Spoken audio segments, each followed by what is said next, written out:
Welcome to NTD News Today. I'm Kevin Hogan. Let's take a look at our top stories. A new problem has emerged with the ongoing border crisis, a surge in illegal child labor. Find out what the Biden administration plans to do about it.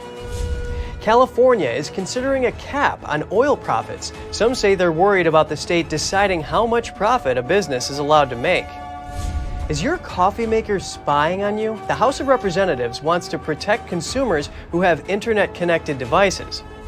Calls to declassify. The Energy Department's report says COVID-19 likely came from a lab leak, and now lawmakers want the public to know the details. We bring you analysis.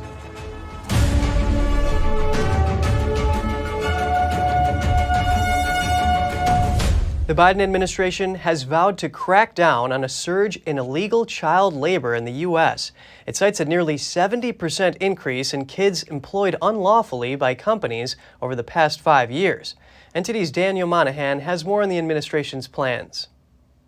The Department of Labor says it is working with the Department of Health and Human Services to combat child labor nationwide. It is establishing a new interagency task force to deal with the issue. The aim of the task force is to improve information sharing among agencies and advance the health, education, and well-being of children in the United States. The Department of Labor says timely information regarding active child labor investigations provides an advantage. It enables the Department of Health and Human Services to apply additional scrutiny in the sponsor vetting process. The Department of Labor says 835 companies it investigated had employed more than 3,800 children illegally. It says the maximum civil monetary penalty under current law for a child labor violation is about $15,000 per child. According to the department, that's not high enough to be a deterrent for major profitable companies. The rise in illegal child labor cases comes amid an ongoing illegal immigration crisis. There has been a surge in unaccompanied children entering the United States without their parents. Customs and Border Protection data show that 130,000 unaccompanied children were processed by U.S. officials along the southern border in 2022.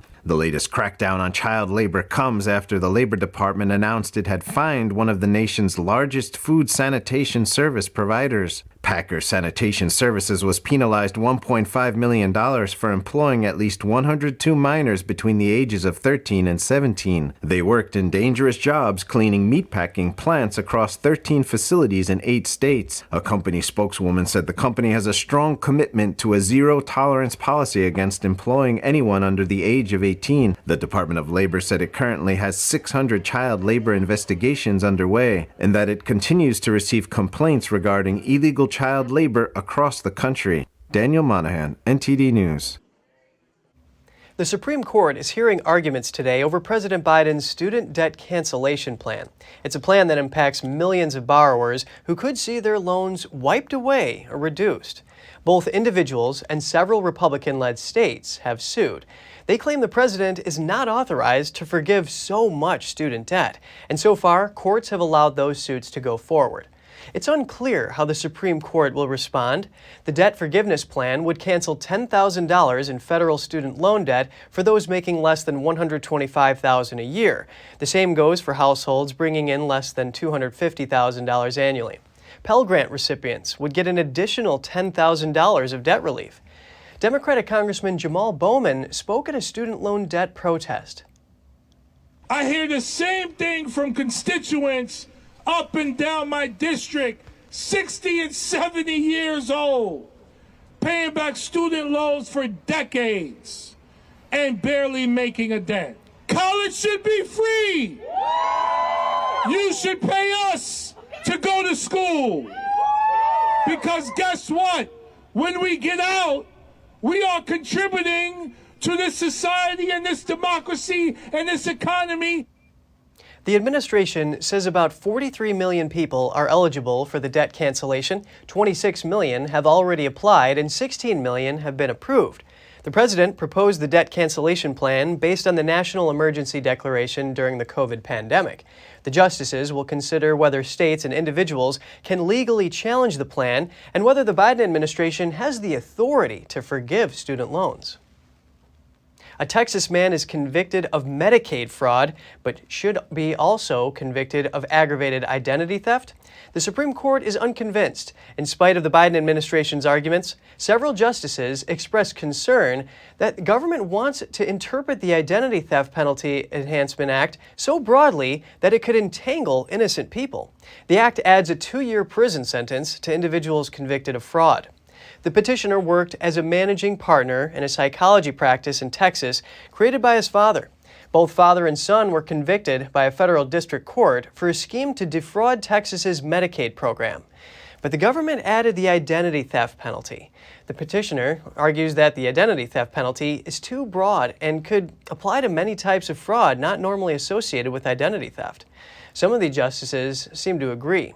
The Supreme Court is expected to hand down its decision by June. A House committee is looking into alleged waste and abuse. The area of concern is the Biden administration's billion-dollar Environmental Justice Award program.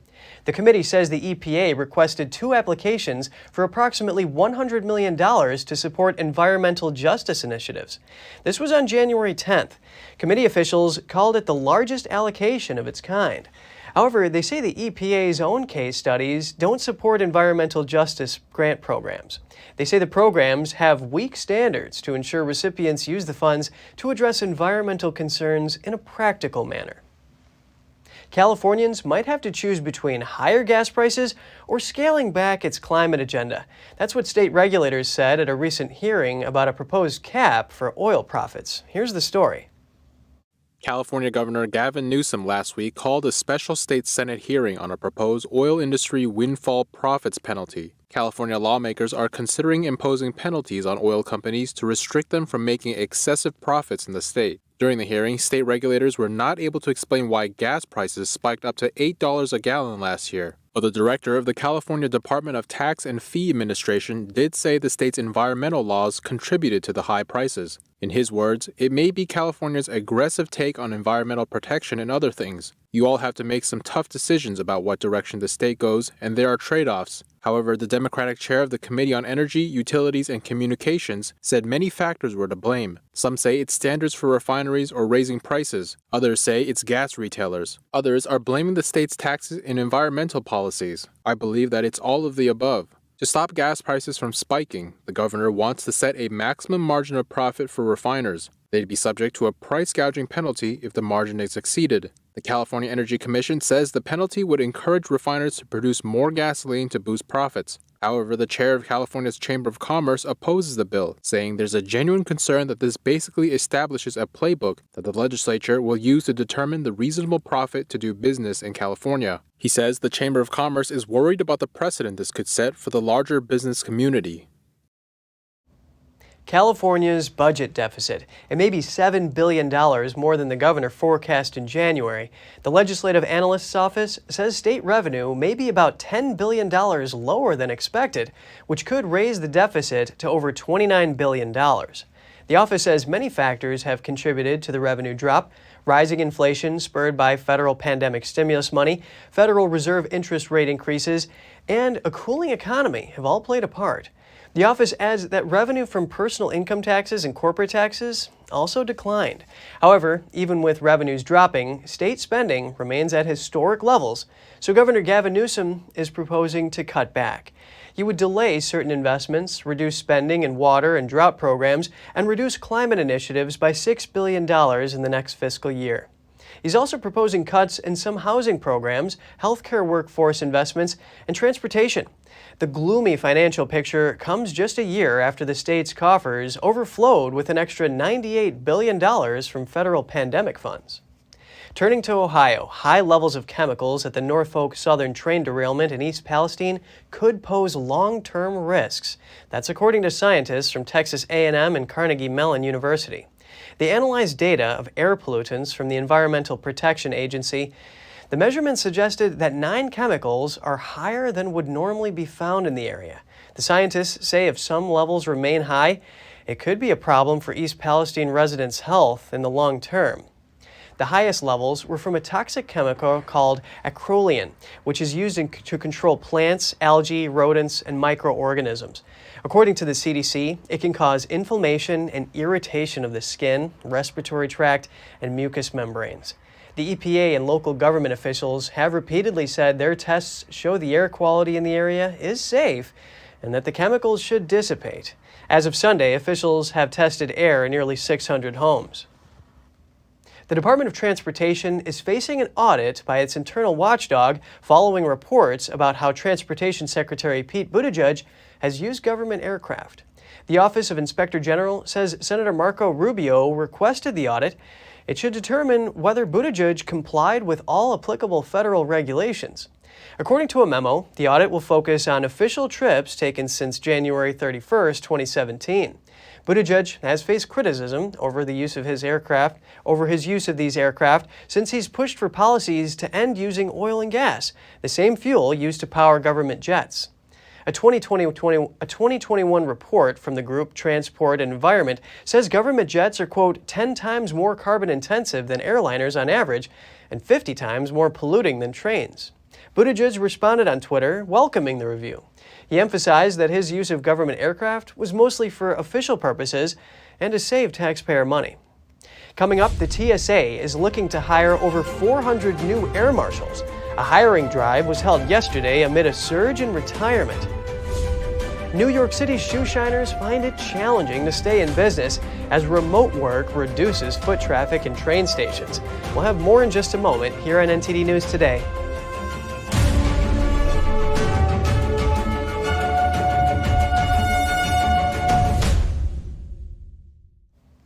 The House of Representatives overwhelmingly agreed on something yesterday. What can make politicians come together? Concerns of spying. Now, if you're buying a device that connects to the internet, you should be told if it also comes with a camera or microphone. The requirement doesn't cover devices like telephones or laptops or any device that a consumer would reasonably expect to have a microphone or camera. The bill flew through the chamber with 406 representatives in favor and just 12 against. A recent Deloitte survey measured the number of internet-connected items in Americans' home. They found an average of 22 smart devices as of 2022. The danger of smart devices extends beyond the threat from petty scammers and data-hungry corporations.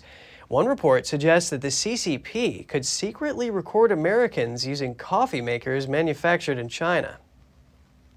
An influx of people moving down south has South Carolina lawmakers debating giving newcomers should pay a $500 Yankee tax to take advantage of the state's infrastructure.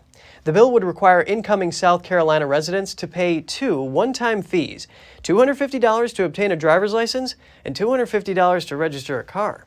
The payment is dubbed the Yankee tax because it's affected mostly to affect those moving from northern states. The bill's sponsor says this would make sure newcomers pay their fair share for roads and bridges that were funded by existing taxpayers. But one state senator argues that newcomers are paying in other ways, such as with the gas tax. Another state senator is worried it could spread newcomer tax charges into other areas of life. South Carolina is still among the top destinations Americans are moving to. If you ever wanted to be an air marshal, now could be your chance. The TSA is looking to hire over 400 new recruits for the position. A hiring drive was held in New Jersey yesterday. NTD's Jeremy Sandberg has more on the recruitment effort. We are the last line of defense. We want to make sure that we get the very best of the best. A recruitment event for new air marshals was held at Newark Liberty International Airport on Monday. After 9/11, we had a large group of people who found a calling with the Federal Air Marshal Service, and they are all due to retire. So we are in need of hiring. Candidates need to have excellent eyesight and handgun sharpshooting skills. That's to be able to effectively respond to threats in the confined space of an airplane full of people. Air marshals must also be adept at blending in. As a federal air marshal, you work undercover, and it's really important to remain undercover, and that's why we're quiet and discreet. Several hundred people applied for the positions on Monday. For me personally, the biggest thing is just being able to give back and serve my country in some capacity. Travel, see the world, take one day at a time, and protect and serve. The TSA has several more recruitment events scheduled in different cities through the end of the year. Jeremy Sandberg, NTD News. And U.S. Marshals on the ground said yesterday they suffered a ransomware attack on one of their systems earlier this month. The incident took place on February 17th. The Marshals Service said it disconnected the system from their network when they made the discovery and notified the Justice Department. Agents then began a forensic investigation. A spokesman for the service says the affected system contains sensitive information. That included administrative and personal information about certain employees, third parties, and subjects of investigations. Shoe shiners in New York are struggling to stay in business. They say remote work has reduced foot traffic in train stations. NTD's Andrew Thomas has more. At Penn Station Shoe Repair and Shoe Shine, men read newspapers and scroll through their phones. Rory Heenan remembers a father-son monthly ritual from his childhood. He'd take the train with his dad on his way to work and watch him get a shoe shine. I would just sit here as a little guy, observing, and here I am, 30 years later, doing the same thing, right? And so it's certainly something that's passed down over time. But shoe shine stands like this one are disappearing across the country. Remote working and casual workwear trends are making an impact. Nissan Kaimov says he used to shine 80 to 100 shoes a day pre-pandemic. Now it's between 30 to 50 Tuesday through Thursday. Mondays and Fridays are even slower. Office employees 100%, and until people come back to work, its problem will not be solved, and it's not good for landlord and for tenants also like us. Still, Kaimov hasn't raised the price of an $8 shoe shine. Instead, he uses independent contractors instead of full-time employees. Yeah, we're making less profit, and but our goal is to make customer happy so they come back to us again. At the nearby Port Authority bus terminal, Jairo Cardenas has run Alpha Shoes Repair Corp for 33 years, but business is slow. I usually to make it before a lot of people to shine. We have 3 guys for make it shine, but now keep only 1 people, yeah? So the before I usually to make it for a day, 60, 70 people for make it shine for a day, but in this time just about only 10, 15 people. Cardenas is seeing an uptick in people returning to work. He hopes business returns to normal by the spring. Andrew Thomas, NTD News. Authorities in Kentucky say a very brave and honest child helped them find a wanted fugitive on Friday. Whitley County Sheriff's deputies were serving a warrant at a residence for this woman, a fugitive named Tina Hicks. But none of the adults in the home would say if Hicks was inside the house. That's when deputies say a toddler stood up, put his hands on his hips, and outed the woman. The child told them, quote, "It is good to be honest. We shouldn't lie. She is inside the room next to the bathroom." That's where deputies found Hicks hiding. They took her into custody and served her with multiple warrants, including charges of meth and drug paraphernalia possession. A belated tribute to a sailor who died in the Pearl Harbor attack. He was laid to rest more than 80 years after the strike. When Japanese forces capsized the USS Oklahoma at Pearl Harbor, Hawaii in 1941, over 400 were killed. Among them was Herman Schmidt, a 28-year-old third-class gunner. Like many of his fellow sailors on board, he was first buried as an unknown soldier. It wasn't until 2021 that his identity was confirmed. That was done with the help of a DNA sample from his now 82-year-old son. None of those in attendance at Schmidt's service had met him in person. The Navy honored Schmidt with full military honors at his funeral. And just ahead, Virginia takes a stand against communist China buying up farmland. Many lawmakers fear such purchases can undermine U.S. national security.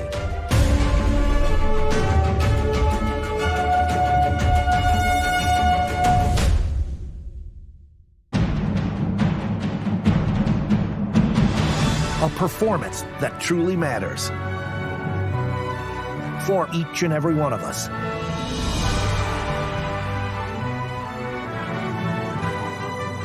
This is what you've been waiting for. See it at least once in your lifetime. Get tickets now at shenyun.com. The Fixture Pioneer, CGN. professional AI intelligent fixtures, all-round integration of 4 systems, high precision, high durability, high quality, 2-micrometer repetition accuracy, more than 80 patent certificates, ISO 9001 approved. Precision clamping to meet your every need. CGM has it all. Pride of Taiwan, CGM.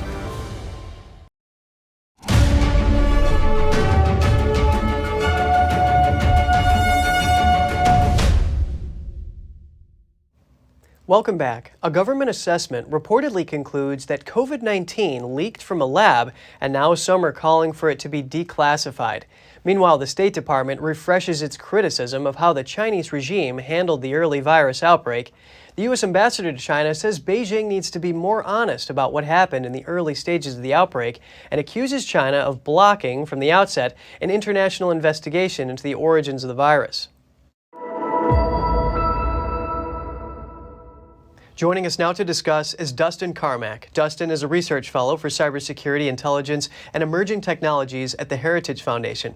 He also served as chief of staff to former director of national intelligence, John Ratcliffe. Really glad to have you with us today, Dustin.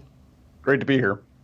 In the wake of the Energy Department report that says the most likely origin of the COVID pandemic was a Chinese lab leak, senators are now calling on the Biden administration to declassify materials related to the virus origins. Those include Senators Rand Paul and Mike Braun.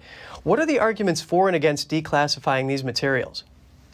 Well, it's twofold. I mean, whenever you're dealing with intelligence sources and methods, you want to protect those. But at the same time, we kind of have a problem in the intelligence community that I think is observed by even those in the community, that some things are overclassified. And there's possibilities that you can downgrade this information in such a way and essentially scrub it for the sources and methods to release more information to the public, which I think is really important in this context.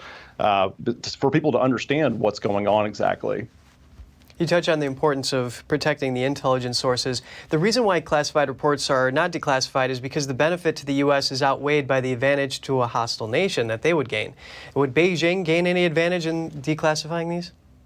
Absolutely. One thing is that sources like from China and Russia and some of these really what they call hard targets in the intelligence community are extremely difficult to get. Sometimes they cost significant amounts of money, technology. There's if you're trying to gather human intelligence sources, and so when you're wanting to protect those, it really is as frustrating as it can be for the American public. It serves a vital security role. It doesn't mean though that we can't find ways to share more information proactively with the public, though, in my opinion. And can you elaborate on what advantage this would give to the public if it were declassified? Well, I think we've all been essentially bulldogged for the last 2 or 3 years that we shouldn't be considering this lab leak theory to be something that could be a possibility. But from the very beginning, my old boss, John Ratcliffe, has said essentially the information track on this was always going to go this direction because the natural origins context has never really gained ground. If you've seen any kind of movement in the intelligence community's line, it has been slowly the direction towards the lab leak theory. And that's because as time goes on, new intelligence may come about. And I think you're going to see this track work keep on moving. And so for China, this is a problem. When we look at the broader timeline here, the Chinese regime has taken many steps to cover up the virus, including destroying evidence, silencing whistleblowers, knowing about human-to-human transmission, but withholding that information from the public for weeks. Can you please speak to the level of trust other countries have in China, potential sanctions for the CCP's virus research, and the international community's access to investigating the virus origins inside China? Well, I know from the United States perspective, I have zero trust, but I would say if anybody else had any trust before this, they should really revisit their thoughts on this, because this is, something that I think that everybody behind the scenes has realized, but hasn't wanted to call out. And so I think the United States, taking the lead here, should be pushing on our intelligence partners and other countries to say, hey, let's keep unpacking this, because getting to the truth is important, because we not only do we want accountability for the CCP in this case, but we also want to prevent a next pandemic. Yes, an international effort for accountability and transparency is important. The FBI has a moderate level of confidence of the virus that emerged from the Chinese lab. The Energy Department has a low confidence in this finding. What's the significance of this report given the size and proficiency of the department's intelligence unit? Well, there's 18 different agencies in the intelligence community, and each have very vital fundamental roles. You have your kind of big dogs, as I call them, the CIA, the NSA, but you also have these really intricate units like the Department of Energy, which really provide, crucial context and have exquisite sources on particular areas. And in this case, both the FBI and the Energy Department have very good contextual resources. And so when you're looking at low to moderate confidence, it just means that they're starting to gain ground on potential sources, and they want to keep flushing that out further. It doesn't mean that one is, more significant than the other, but it's a sign that it is moving in one direction. Thank you for breaking down the different levels of confidence here. Dustin Carmack, Research Fellow for Cybersecurity, Intelligence, and Emerging Technologies at the Heritage Foundation. Really great to have your analysis. Thank you. Virginia is moving to ban foreign adversaries, namely Communist China, from buying farmland. Many lawmakers in recent years have expressed concerns that such purchases would undermine U.S. national security. Lawmakers in the Virginia House of Delegates and Senate recently approved a bill that bans foreign adversaries, including China, from buying farmland in the Commonwealth. Republican Governor Glenn Youngkin is expected to sign this bill. He discussed the problem in his State of the Commonwealth address in January. While the national security concerns and personal privacy implications of CCP technology are well known, I believe Virginians also should be wary of Chinese communist intrusion into Virginia's economy. Virginia's list of foreign adversaries includes Communist China, Cuba, Russia, North Korea, and a Venezuelan politician. The bill also requires Virginia's Department of Agriculture and Consumer Services to publish an annual report of foreign land ownership to the governor and General Assembly. Virginians, not the CCP, should own the rich and vibrant agricultural lands God has blessed us with. That is why I'm asking this General Assembly to send me a bill to prohibit dangerous foreign entities tied to the CCP from purchasing Virginia's farmland. According to the U.S. Department of Agriculture, Chinese entities owned about 14,000 acres of farmland in Virginia as of the end of 2021. Most of that is tied to the 2013 purchase of Smithfield Foods, the largest pork producer in the U.S. The ban would be retroactively effective from January 1st. And speaking of security risks posed by Chinese companies, Canada is also taking action. Canada is planning to ban China-owned social media platform TikTok from all government-issued devices. Canadian Treasury Board President Mona Fortier says the ban is over concerns the app's data collection methods leave users open to cyber attacks. Effective today, TikTok will be removed from government-issued mobile devices and blocked from further downloads. A government review decided TikTok presented an unacceptable level of risk to privacy and security. Fortier says there's been no evidence of any government information being compromised. Canadian Prime Minister Justin Trudeau says he thinks the government's move might cause the public to reconsider using the popular app. I suspect that as government takes the significant step of telling all federal employees that they can no longer use TikTok on their work phones, many Canadians, from businesses to private individuals, will reflect on the security of their own data and perhaps make choices in consequence. Canada's federal and provincial privacy regulators are also investigating the app. The U.S. federal government, as well as over 28 states, have banned TikTok from government devices. An update on TikTok from the U.S. side. The White House issued a new directive on Monday. It requires federal agencies and those that contract with them to remove the app from their devices within 30 days. A memo from the Office of Management and Budget added more details. Agencies must address any use of TikTok by IT vendors through contracts within 90 days.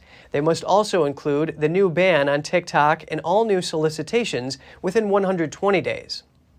What would happen if China tried to take Taiwan? A war game simulation may provide the answers. And is Beijing really confident in its ability to take the island?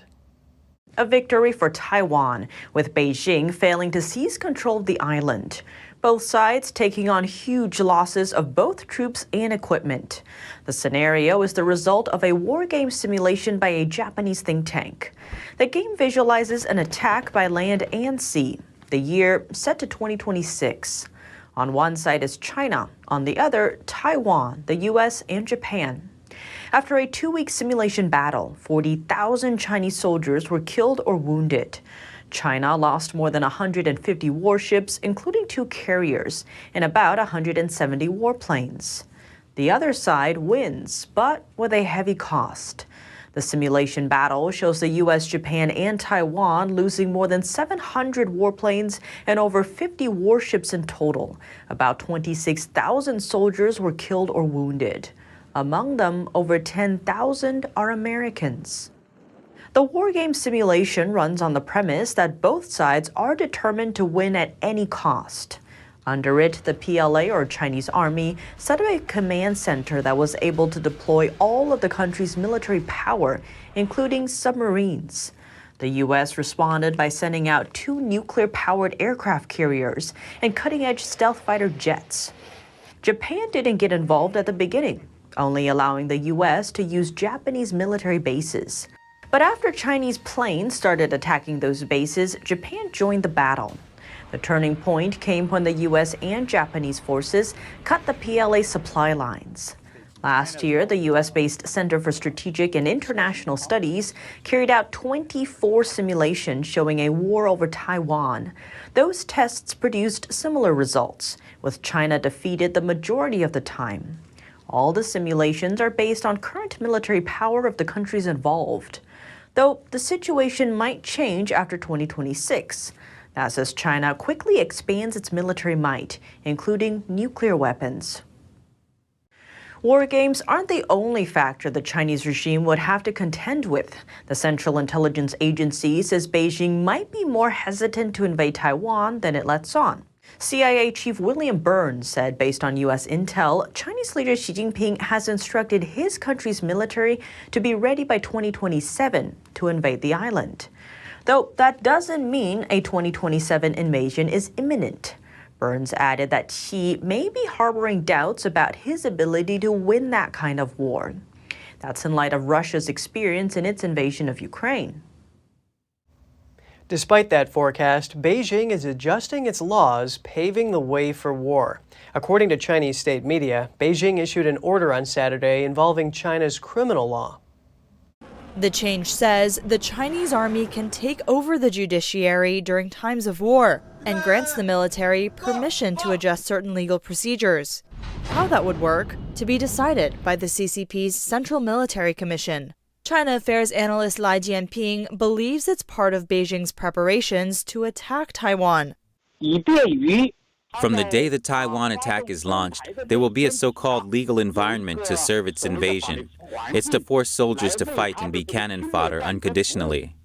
Another China affairs analyst, Tang Jinyuan, makes another point.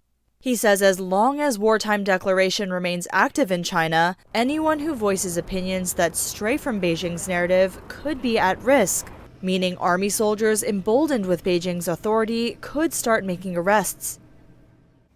How determined is Taiwan to fight the Chinese Communist Party if a military conflict were to break out? Taiwan's defense minister said Friday that Taiwan would fight to the end until all guns have been fired. He added that the Chinese regime would be unable to take Taiwan within 2 weeks. The comments responded to a number of expert questions suggesting that China learned from Russia's war in Ukraine and would likely seek a quick takeover of Taiwan. Defense Minister Chiu pointed out that no matter how fast it wants to move, Beijing's army must still cross the Taiwan Strait. The body of water acts as a natural barrier between the island and mainland China. Plus, Chiu says the Taiwanese army has been exercising its combat readiness daily. The official went on to acknowledge that though some Taiwanese soldiers could die in battle, none of them would surrender without a fight. Looks can be deceiving. Police say this Thai drug dealer disguised himself as a Korean man using plastic surgery. Last Thursday, Thai police raided a condo in the suburbs of Bangkok, the hideout of an alleged drug smuggler who had been on the run for months. The man they found went by a Korean name and was described to police as a good-looking Korean man with wavy hair and smooth skin. But he wasn't Korean. Police say the 25-year-old Thai national had attempted to reinvent himself as a Korean by changing his name, his haircut, and undergoing multiple plastic surgery procedures until his face had completely changed. Before and after photos show a dramatically different look. And if you have any news tips or feedback for the show, don't hesitate to email us at news.today@ntd.com. And coming up, the Prime Minister claims a decisive breakthrough as the UK and EU announce a solution to fix post-Brexit problems in Northern Ireland. And a Scottish court sentences a transgender rapist to 8 years in jail. The criminal has been at the center of controversy. More shortly here on NTD News Today.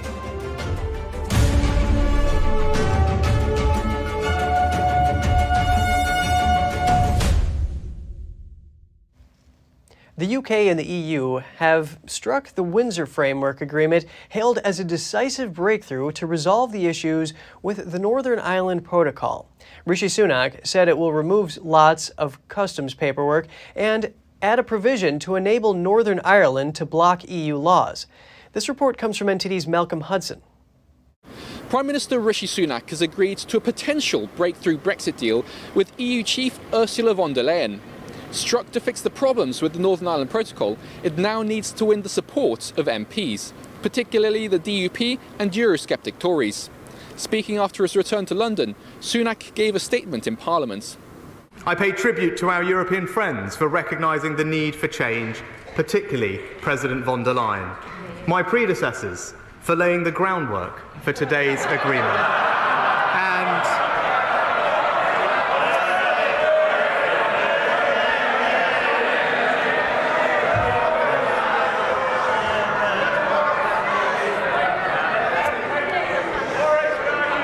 And my right honourable friends, the Foreign and Northern Ireland Secretaries, for their perseverance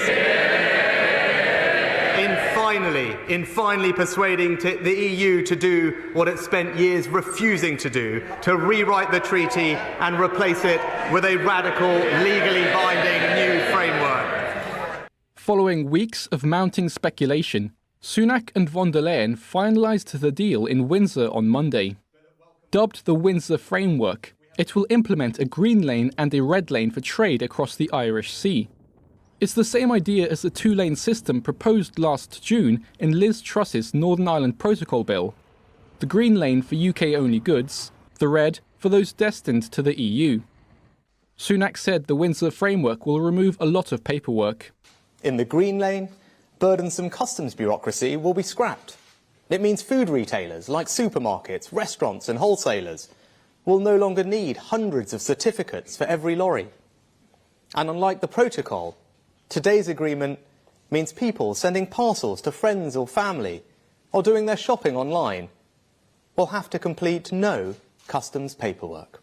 Northern Ireland will still be in part subject to EU laws. And von der Leyen said the European Court of Justice is the ultimate arbiter of EU law.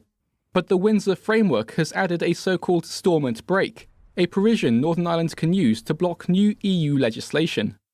If the break is pulled, the UK government will be able to veto their new EU law. Von der Leyen said this is an emergency measure. I think important is in our Windsor Framework that we are putting also in place several mechanisms that should avoid having to resort to the stormont break, which is an emergency mechanism. So extensive consultations with the UK and Northern Ireland stakeholders on new EU laws, but also consultations of the EU by the UK on UK planned regulatory changes. This is important for us. It's a curious comment. Von der Leyen seems to say that the EU will take part in consultations on new UK regulations. This could be seen as a step backwards by Eurosceptic MPs who have sought to ensure the sovereignty of the United Kingdom. And as for the stormont break, the government said it will work on a cross-community basis. It looks like that means pulling the break will require the support of both unionists and nationalists. TUV leader Jim Allister said if that's the case, the break will come with a nationalist veto. But so far, this is just a surface reading. The exact details of the deal will be reviewed thoroughly over the coming days and weeks. Malcolm Hudson, NTD News London. Staying in the UK, energy regulator Ofgem has cut the amount that suppliers can charge households for energy, but bills will still rise in April as government help for households eases.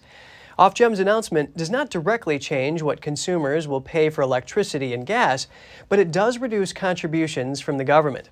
That means consumers will pay about 20% more from April, with average bills set to rise from £2,500 to $3,000. The rise will happen because government help, known as the Energy Price Guarantee, will be reduced, and a £400 winter discount on bills ends.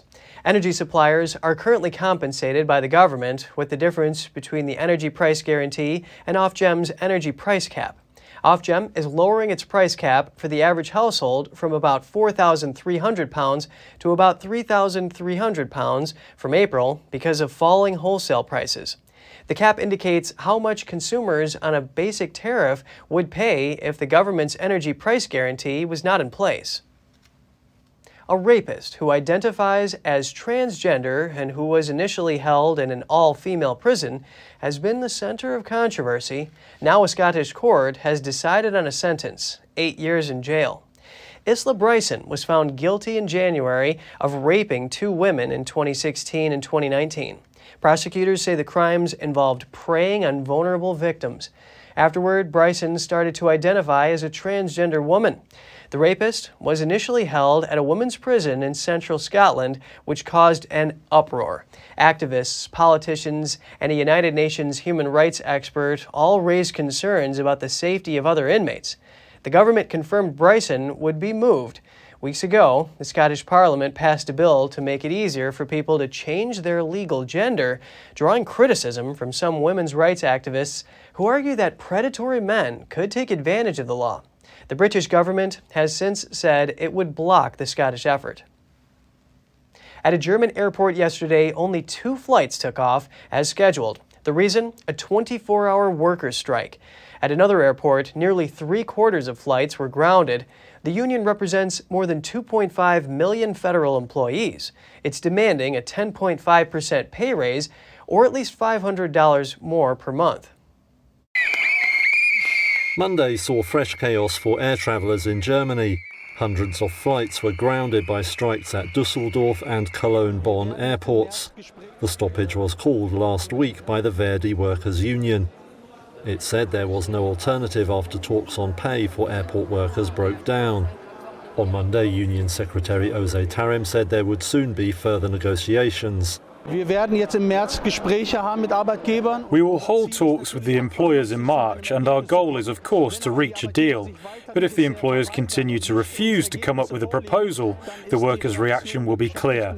We will respond with a strike, which is not what we want, but if the employers don't cooperate, this will be the result.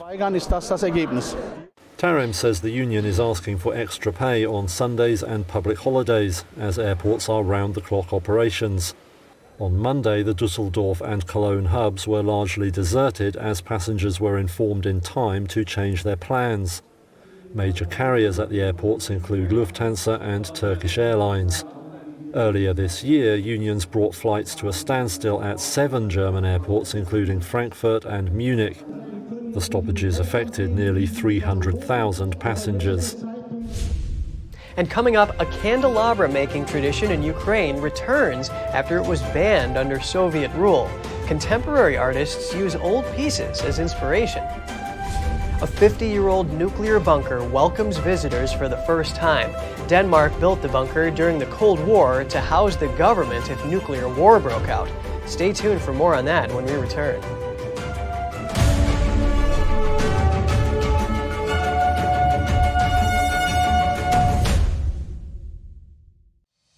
We're entering an unprecedented period of economic turmoil.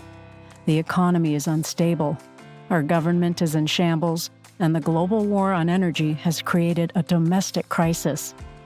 Americans need a way to protect their financial future. One way to ensure your wealth in retirement is by purchasing physical gold and silver. We can help. You can roll any part of your retirement account into a gold or silver IRA. Better yet, you can open a gold or silver IRA in 5 minutes or less using our online application. Preserving your family's financial legacy is a choice that's always available to you. And when you're ready, we're here to help. Call us and speak to one of our IRA professionals Let's build your financial legacy together. GSI Exchange, wealth for generations to come.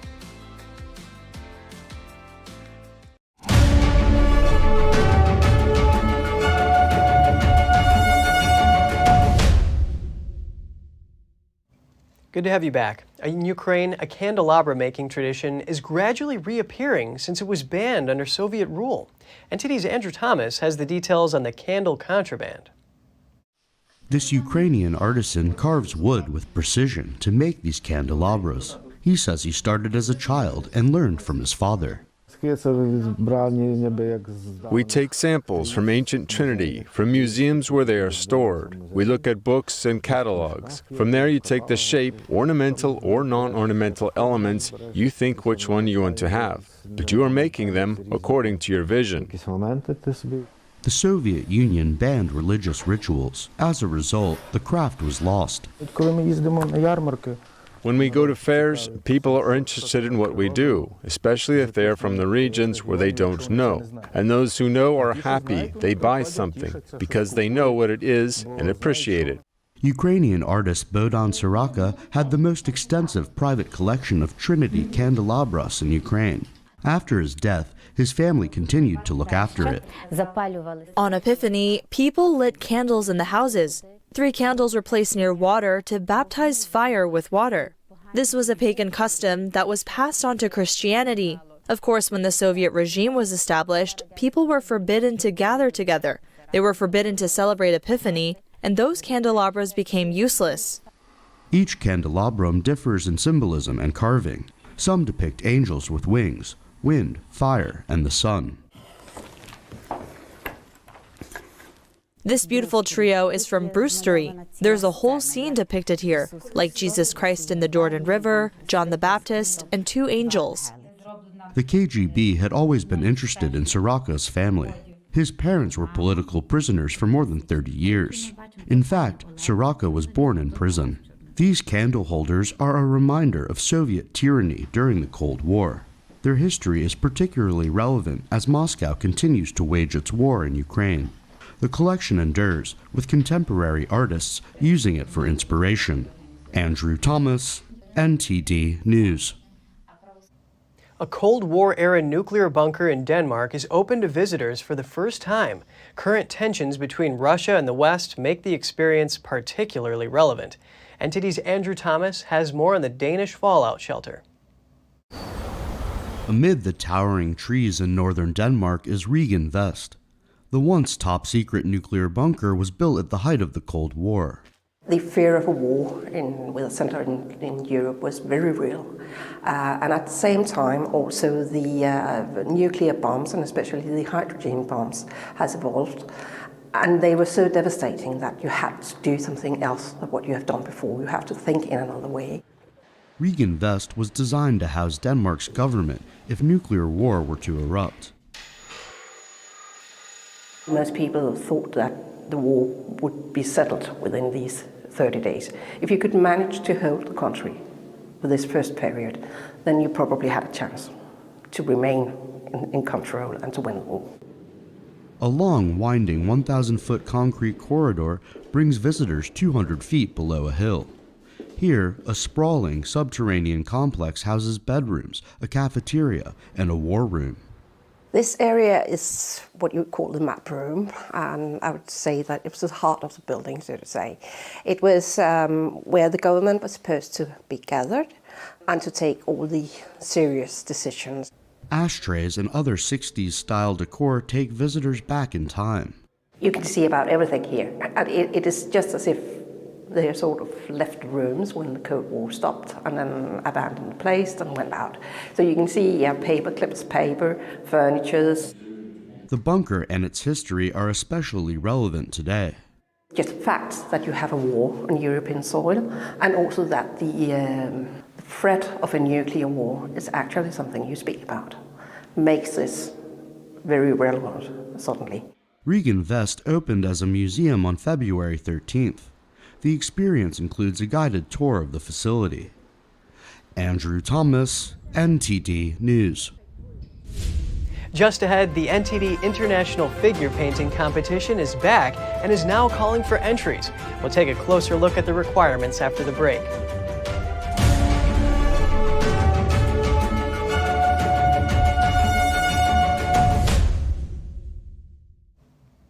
The NTD International Figure Painting Competition is back and is now calling for entries. To all the talented artists out there, this is your chance. Let's take a closer look at the requirements. The lasting beauty of realistic oil painting. This is NTD's 6th International Figure Painting Competition. The mission is to promote the pure beauty, goodness, and authenticity of traditional painting. Professor Zhang Kunlun is an accomplished sculptor. He's also the jury chair of the competition. According to him, a strong technical foundation is crucial for an artist. And a good work of art also needs an excellent overall presentation. But only submissions of figure paintings will be accepted. Why? People are always at the center of activities in society. Painting the human figure is the hardest. It can best test one's ability. There is also a spiritual perspective. Various faiths say that divine beings created man in their own image. Therefore, using authentic academic realism painting techniques is a way to show respect to humanity ourselves. In addition to realism techniques, submissions must convey positive ideals such as righteousness, compassion, and beauty. Art can hasten either the elevation or degeneration of people's moral standards. Good artwork can broaden people's minds and make them a nobler person. And since the artwork reflects an artist's inner world, Zhang stresses the importance of a pure mind for artists. If an artist wants to produce good artwork, the artist must first be a good person, a person with a higher moral standard than others. When one creates art, one must continuously purify oneself. He also said that realism artists today shoulder an important responsibility. Persisting with traditional fine art in today's society is itself something remarkable. He believes that the competition provides a great chance for artists who adhere to tradition to showcase their talents. By participating in this competition, accomplished oil painters from all over the world can share and learn from each other, so it's a great opportunity to improve. And the professor has high hopes for contestants. People's art will prosperously reappear and take a righteous path, this is for sure. These artists, I hope they can all create brilliance in fine art of men. There is also an award. The competition offers over $25,000 in prizes, including $10,000 for the Gold Award. Artists can submit their best work until June 15th, and we can all look forward to the finalist exhibition and auction in New York later in the year. Hunching over our devices is ruining our posture and degrading our quality of life. Let's get some tips on how to improve it. Here's Gina Marie with Strong Mind and Body.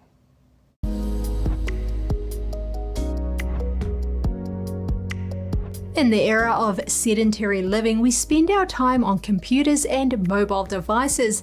Our health and posture is paying the price. We fold our bodies into a chair, craning the neck to look at a screen. We have our shoulders rolled forward all day long. This can contribute to negative thoughts and emotions. It can also contribute to poor mobility, headaches, joint pain, and prevent our organs from functioning optimally. Ideally, posture should be such that you are standing completely straight when relaxed. If you were to draw a line, it would move from the ears, through the shoulders, hips, and knees, down through your ankles. Instead, we have our shoulders and necks rolled forward and hips pushed back. Fortunately, posture can be improved with a few lifestyle changes. These are a few things you can do at home right now. Start by standing up and moving around. Too much sitting is highly associated with posture problems and joint pain. The remedy is simple: increase activity. Try to include more movement during the day and aim to stand up or go for a little walk. Even if it's to the mailbox and back, it's better than nothing. Increase your activity over time. Next, bring your phone to your face. Ideally, you use your smartphone less, but for many people, it's simply become an extension of the human body. Bringing your phone up to eye level instead of looking down at the screen can help the shoulders and neck. It can also prevent neck strain, backaches, and headaches. Another tip, you could also consider working with a physical therapist or movement specialist. They can assist with poor mobility and compromised posture problems. Researchers are sounding the alarm on a popular artificial sweetener. The study found erythritol can double the chance of a heart attack or stroke. That's for people in the top 25% of those with the sweetener in their blood. The problem appears to be that it causes blood to clot more easily, which can cause problems when those clots break off and travel to the heart. Researchers warn erythritol increases risk for heart attack and stroke as much as having diabetes does. You may have never heard of the sweetener because it's not typically used on its own. Instead, erythritol is frequently used to add to bulk sativa, monk fruit, and other sweeteners popular for people eating a keto diet. The study was published in the journal Nature Medicine. A pair of busy bald eagles show us some DIY home repair as they prepare to take parenting seriously. Take a look at this. If teamwork makes the dream work, then these bald eagles are an all-star ensemble. We call this move home improvement via synchronized stick movement. These lovebirds at the National Conservation Training Center recently laid 2 eggs, and to keep any eager eagles from trying to take over their nest, the terrific tandem adds the extra layer of security to keep their future little ones safe. Such good parents. Are these picture-perfect polar bears sleepy? Silly? Stunning? All of the above. Parks Canada released these selfies in honor of International Polar Bear Day. From the remote cameras at Rapist National Park, we get a closer, maybe too close look at some of our finest and furriest friends. Smile for the camera. That's all for today's program. We're really glad to have you with us. Please send us an email if you'd like to tell us something. We're going to put it on screen. For podcasters, that's news.today@ntd.com. I'm Kevin Hogan, NTD News, New York City.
Thanks for watching us on YouTube. Did you know YouTube only keeps selective videos on its platform? So if you want to make sure you get the full picture, just subscribe to our newsletter. Go to newsletter.ntd.com and sign up. It's free.